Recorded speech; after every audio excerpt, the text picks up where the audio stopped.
사실은 여러분들을 초대하기 위해서 4달 전부터 매일같이 기도하면서 오늘을 준비했습니다. 분명히 오늘 이 시간에 하늘의 복을 받는 기적의 주인공이 이곳에 있을 줄을 믿습니다. 저희가 여러분을 이 교회에 초대한 이유는 단 한 가지 이유 때문입니다.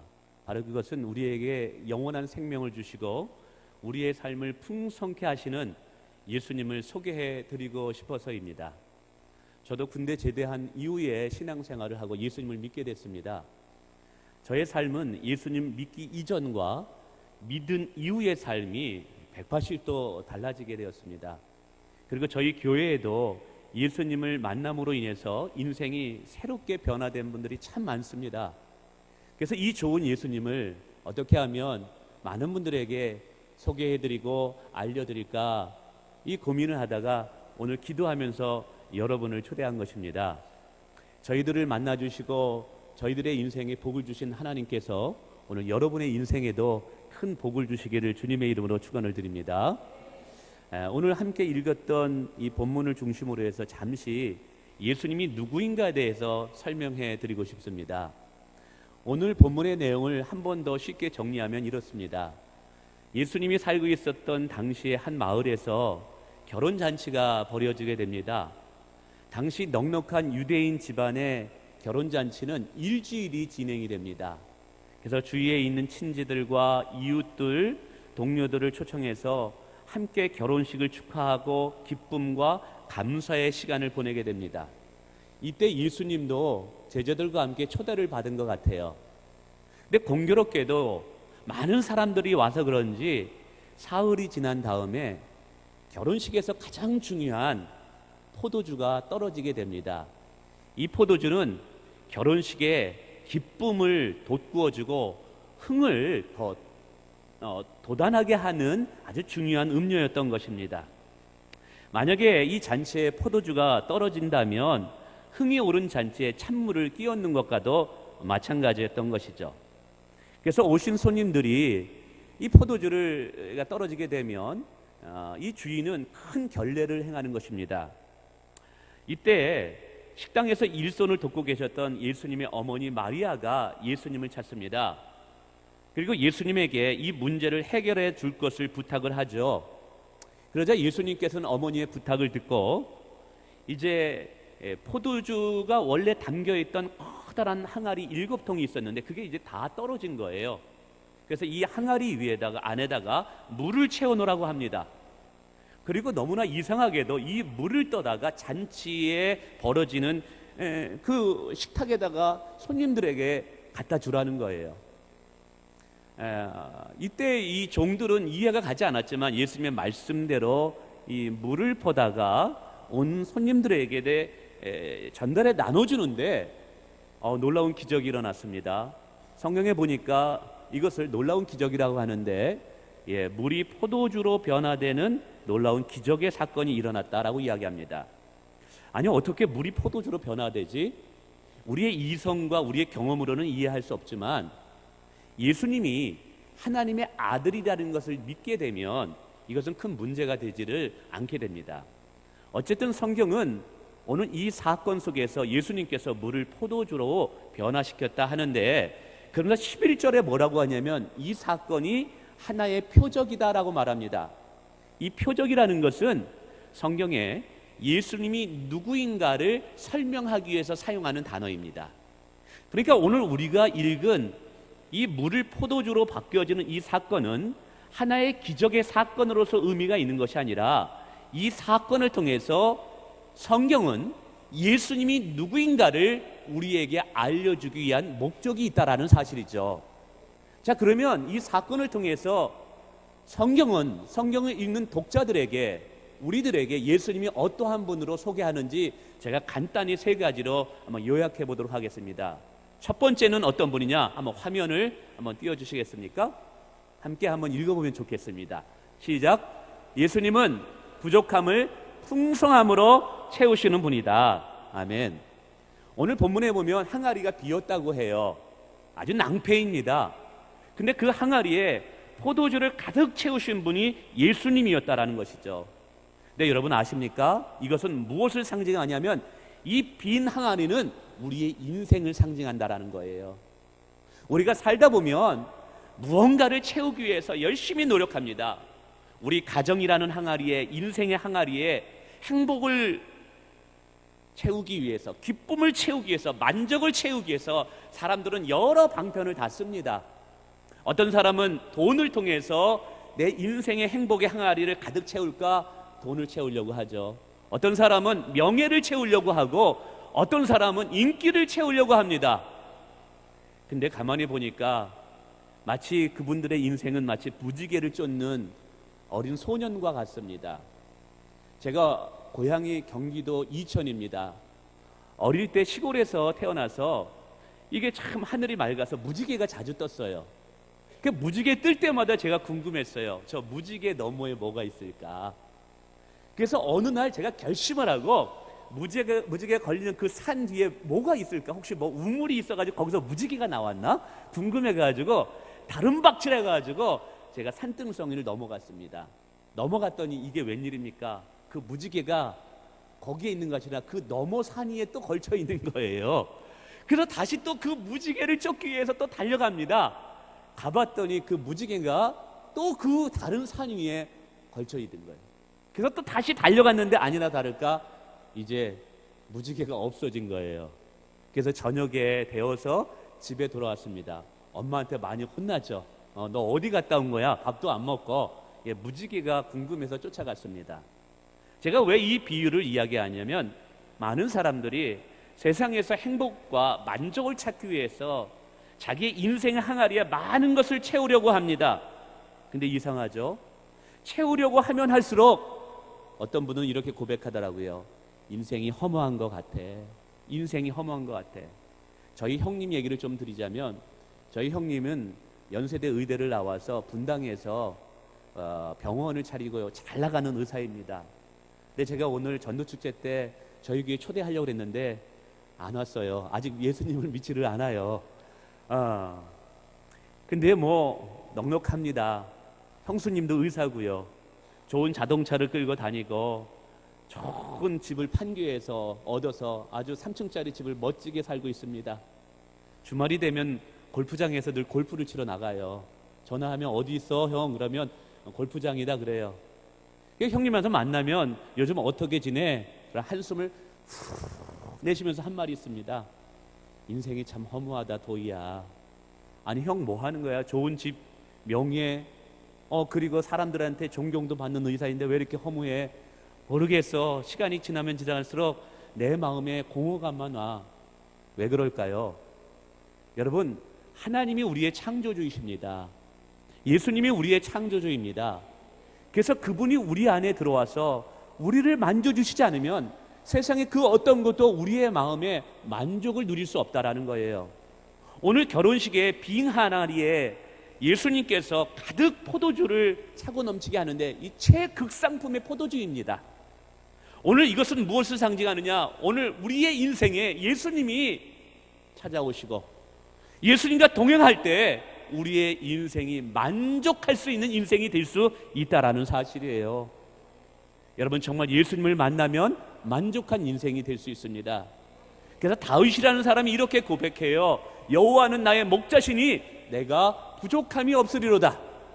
이때 다윗이라는 사람은 이스라엘의 왕이었어요. 최고의 명예를 얻었던 사람이고 최고의 물질을 얻었던 사람이고 최고의 인기의 정점에 있던 사람이에요.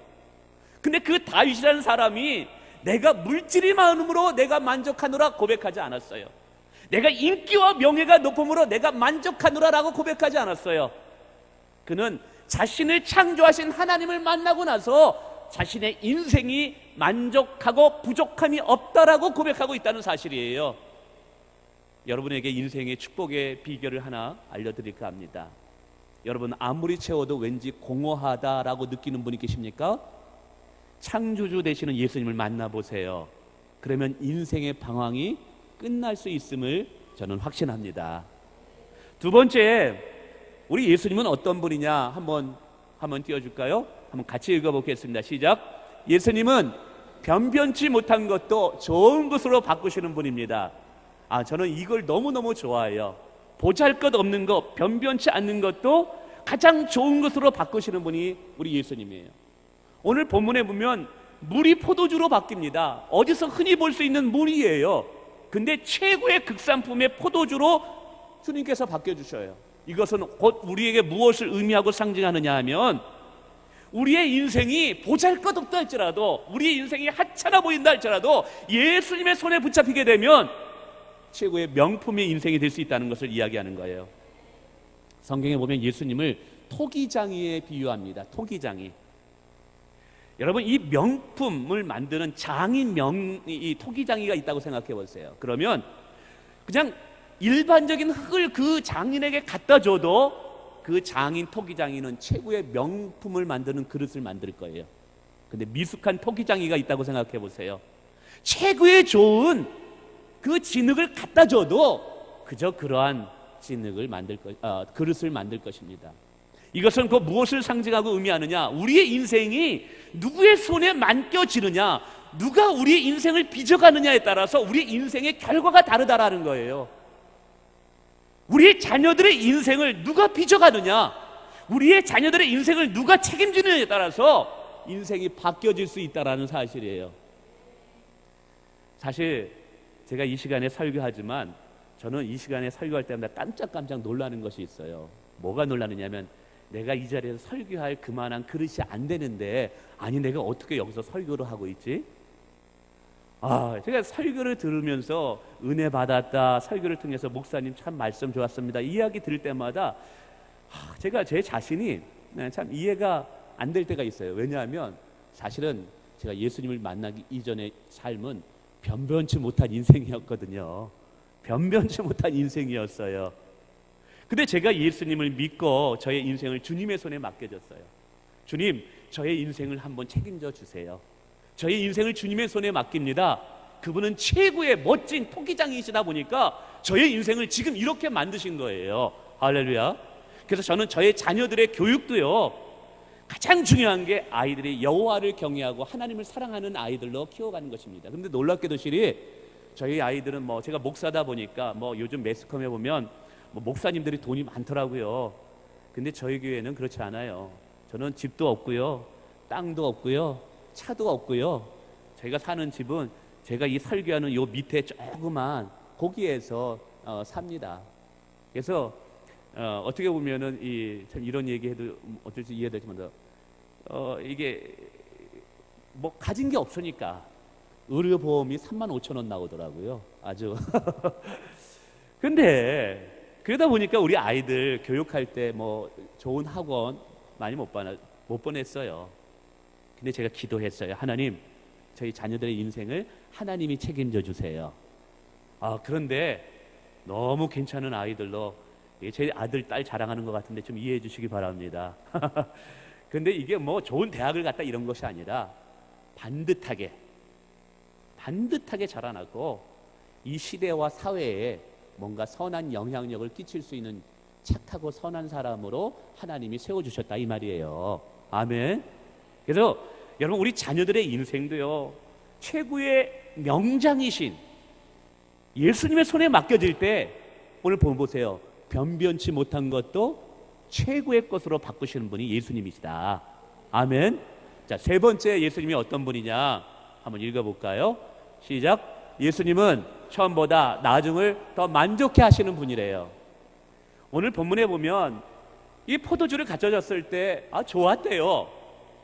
근데 나중에 포도주를 갖다 줬는데 이게 보통 포도주가 아닌가. 그래서 신랑을 부릅니다. 아니, 다른 데 결혼식에 가면 처음에는 좋은 포도주를 갖다 줬다가 이게 술이 취하면 사람들이 판단력이 흐려지니까 나중에 질 나쁜 포도주를 갖다 주는데, 아니 이 집안은 거꾸로네. 처음에 포도주도 좋았지만 나중은 더 좋았네. 그러면서 칭찬하더라는 거예요. 여러분, 이것은 무엇을 의미하느냐? 예수님의 손에 우리의 인생이 맡겨질 때 처음보다 나중이 더 잘 될 수 있다는 걸 가르쳐 줍니다. 우리 인생에서 중요한 것은요, 후반전이 중요합니다. 전반전에 아무리 골을 많이 넣어도 후반전에 역전을 맞으면 지는 거예요. 근데 전반전에 아무리 골을 많이 먹어도 후반전에 골을 더 많이 넣으면 역전이 되는 줄 믿습니다. 우리 하나님은요 역전의 하나님이시래요. 역전의 하나님. 할렐루야. 지난번에 한 TV를 보다 보니까 다큐 TV인데 이 경찰분들이 얼마나 고생하는가 이런 내용이에요. 그때 보니까 술 취한 사람들하고 밤새도록 경찰분들이 싸우더라고요. 아우 참 힘들겠더라고요. 근데 술 취한 분들이 경찰서에 와가지고 파출소에 와가지고 무슨 말을 제일 많이 하냐? 이 말을 제일 많이 하더라고요. 제가 거기서 알았어요. 왕년에 왕년에 내가 어떤 사람인 줄 알아? 왕년에 내가 어떤 사람인 줄 알아? 이 이야기를 많이 하더라고요. 근데 지금이 중요하지 뭐 왕년이 중요합니까? 근데 지금은 너무나 초라한 거예요. 여러분 오늘 우리의 인생이 이러면 안 돼요. 왕년에는 화려했다가 지금은 너무 초라한 인생으로 되는 인생이 너무 많더라고요.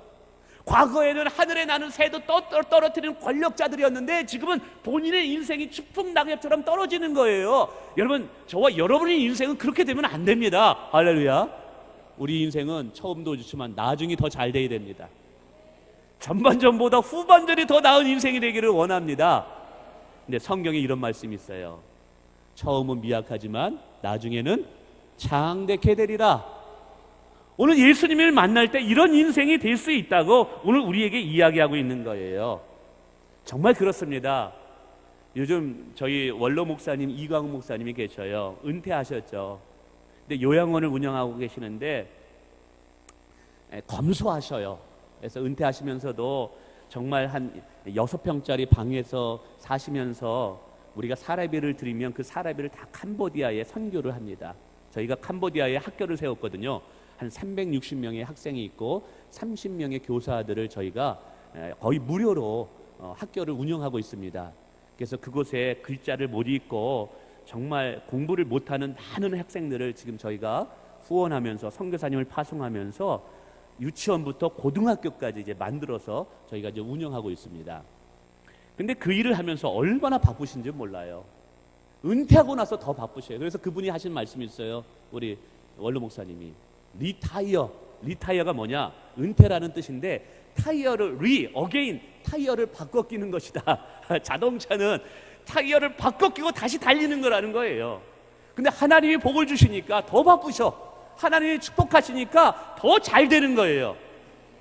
여러분 은퇴하셔가지고 할 일 없어가지고 파고다 공원에서 고스톱 치고 장기 두는 분들이 많더라고요. 여러분 우리의 인생에 하나님이 복 주시잖아요. 그게 아닌 거예요. 오히려 은퇴하고도 더 바빠요. 저희 교회에 우리 김용모 장로님이 계시는데 이제 공무원 하시다 내년에 은퇴하셔요. 그분이 매일같이 새벽마다 기도하는데 저는 공무원 하실 때보다 하나님이 더 복 주실 줄을 믿습니다. 하나님께서 더 나중에 잘 되게 하는 복을 주신다 이 말이에요. 이게 어떻게 가능하느냐? 예수님이 그렇게 하실 수 있는 분이기 때문에 그래요. 저는 이 좋으신 예수님을 여러분들에게 소개하고 싶어서 여러분을 초대한 거예요. 그래서 여러분 저는 이 시간에 이 정도 말씀을 마치고요. 얼마 전부터 저희 교회에서 신앙생활 하시는 한 자매분이 있습니다. 이 자매는 아산병원에서 이비인후과 의사로 이렇게 활동하고 섬기다가 얼마 전에 국립중앙의료원에서 의사로 이렇게 섬기는 한 자매입니다. 얼마 전부터 저희 교회 나오셔서 신앙생활 하시는데 자 보세요.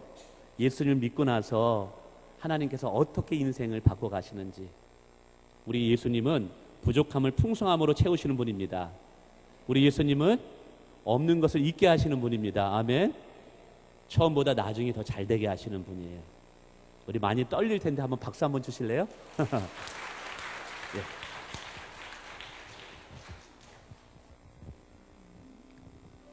오늘 행복한 만남의 시간에 보잘것없는 저를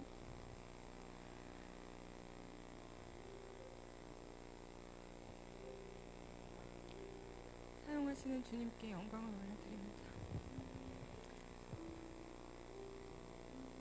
제가 조금 눈물이 많아가지고. 안녕하세요. 저는 얼마 전부터 이 교회에서 신앙생활을 하고 있는 김성이라고 합니다.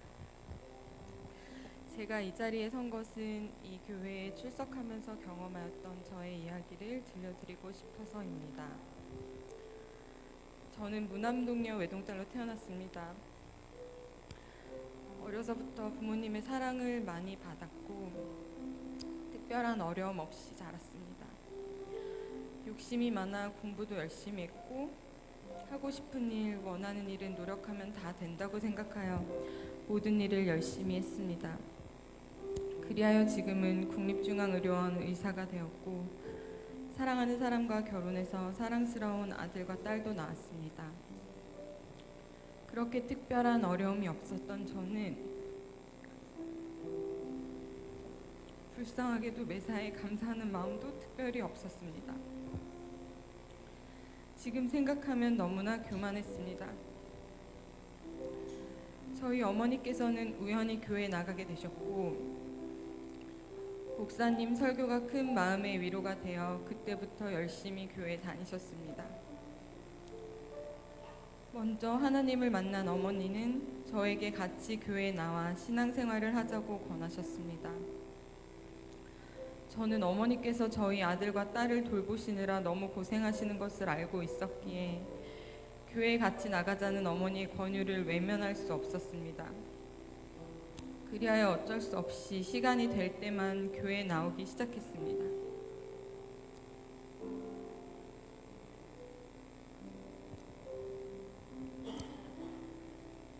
그러던 저에게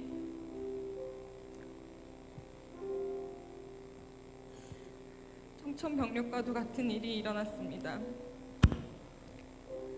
갑자기 저희 시어머니께서 뇌출혈로 쓰러지셨습니다.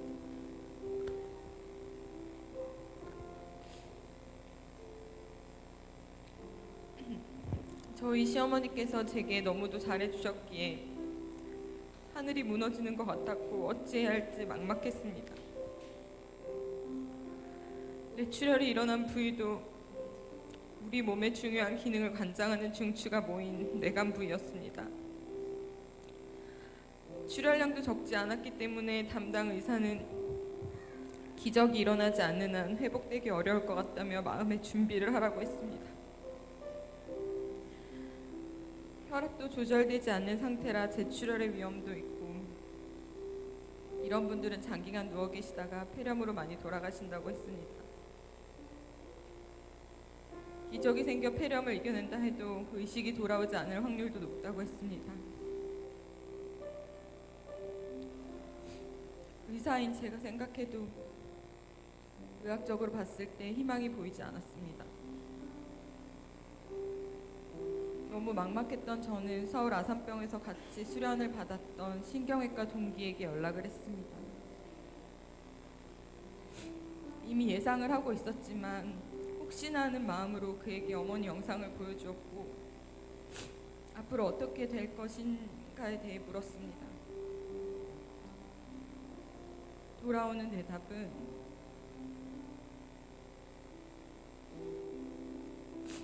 미안하고 유감스럽지만 이 부위에 이 정도 출혈을 가진 사람 중에서 살아서 병원을 나간 사람은 아무도 없습니다. 국내에서 최고를 달리는 아산병원에서 그렇다니 이젠 정말 기적이 일어나게 기도할 수밖에 없었고 하나님께 의지할 수밖에 없었습니다. 그래서 매일매일 새벽 기도에 나가 온 마음을 다해 하나님께 기도했습니다. 하나님, 제발 저희 시어머니를 회복시켜 주세요. 옷깃만 스쳐도 성한 사람이 되게 하시는 예수님,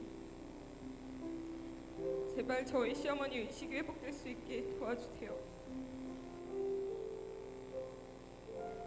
간절히 하나님께 매달리면서 기도했습니다. 새벽에 교회에 나와 기도할 때마다 눈물이 멈추지 않았습니다.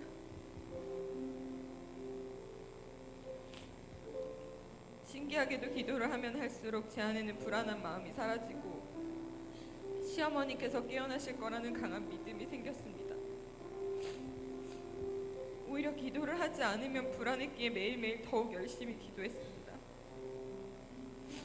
눈물로 기도한 지 한 달이 지나자 기적적으로 시어머니께서는 의식을 회복하셨습니다. 폐렴도 당연히 이겨내셨습니다. 연세가 있으시기에 아직은 완전하게 돌아오시지는 않았지만 제 얼굴을 볼 때마다 웃어주시고 약간 힘이 남아 제 손도 잡아주십니다. 저는 어머님께서 다시 일어설 것을 믿습니다. 지금 생각해보면 어머님이 쓰러졌을 때 의사였던 제가 할 수 있는 일은 아무것도 없었습니다. 그때 사람이 얼마나 약한지를 깨달았습니다. 한없이 연약했던 제가 할 수 있는 일은 오직 하나님께 간절히 구하는 기도뿐이었습니다. 기도할 때 하나님께서는 제 기도에 응답하시어 제가 할 수 없는 일이 일어나게 하셨습니다. 이제는 하나님이 주신 믿음으로 인해 더 이상의 불안과 두려움이 없습니다. 이러한 경험을 통해 제 안에는 하나님을 향한 소망과 믿음이 자라나게 되었습니다. 교만을 멀리하게 되었고 어떠한 어려움 속에서도 매사에 감사하고 기쁨을 나눌 줄 아는 사람이 되었습니다.